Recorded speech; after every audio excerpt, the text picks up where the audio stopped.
আসসালামু আলাইকুম সুপ্রিয় দর্শক সবাইকে আমন্ত্রণ জানাচ্ছি আজকের আপডেটে ঝিনাইদহ সর্বশেষ আপডেট নিয়ে আমি সাথে আছি শারমিন আরা।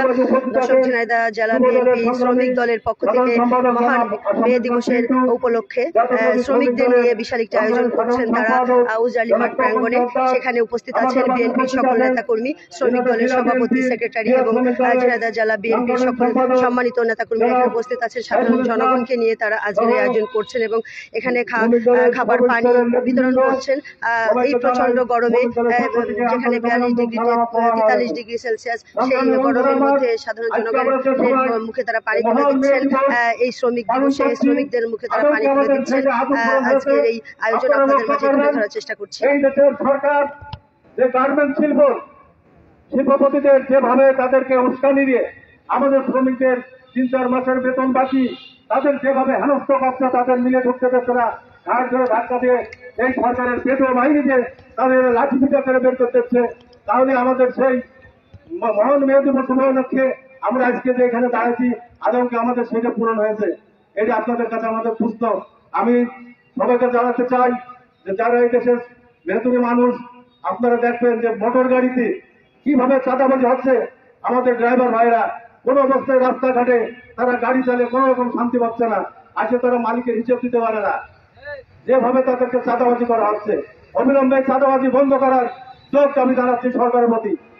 আমি সকল শ্রমিক ভাইদের, যারা আজকে আপনারা দেখবেন যে মাঝে মধ্যে আমাদের ব্যাটারি চালিত যে রিক্সাগুলো এবং ইজি বাইক, তাদের উপরে কি নির্যাতন করা হয়, তাদের বাড়িয়ে তাদের সামনের মিটার ভেঙে দেওয়া হচ্ছে। তাহলে সরকার এই মিটারগুলো কেন বিদেশ থেকে আমদানি করেছে, এইটা সরকারের প্রশ্ন। আপনি আগে এই মিটারগুলো বন্ধ করেন বিদেশ আমদানি করা, তারপরে শ্রমিকদের এই উপরে অত্যাচার বন্ধ করবেন। বন্ধুরা আমার, এইভাবে পদে পদে শ্রমিকদের বিভিন্ন কায়দায় শ্রমিকদের হেনস্থ করা হচ্ছে এবং শ্রমিকদের উপরে অত্যাচার করা হচ্ছে। আমি আজকে আমার এখানে যে নেতৃত্ব আছে, আমি সবার প্রতি আহ্বান জানাবো যে এখানে একটি কথা বলা হয়েছে, আমার আজকে মনে হয় যে এই কথাটা আমাদের একটি অফিসে বসে আমাদের আলোচনা করা ভালো ছিল। তো আমি আজকে সকল শ্রমিকদের বলবো, আপনারা ঐক্যবদ্ধভাবে এই ফ্যাসিবাদী সরকারের পতনের জন্য জাতীয়তাবাদী শক্তি বিএনপির হাতকে শক্তিশালী করার আহ্বান জানিয়ে আমার সংক্ষিপ্ত বক্তব্য, আমার সংক্ষিপ্ত আলোচনা এখানে শেষ করছি। এবং এই মিটিং এবারে আমরা কৃষ্ণেশ্বর শ্রমিকদের ভিতরে সিলাইন এবং পানি বিতরণ করার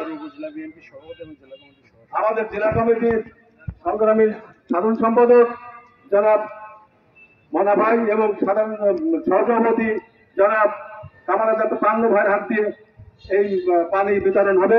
আপনারা সবাই পানি নেওয়ার জন্য অনুরোধ করছি।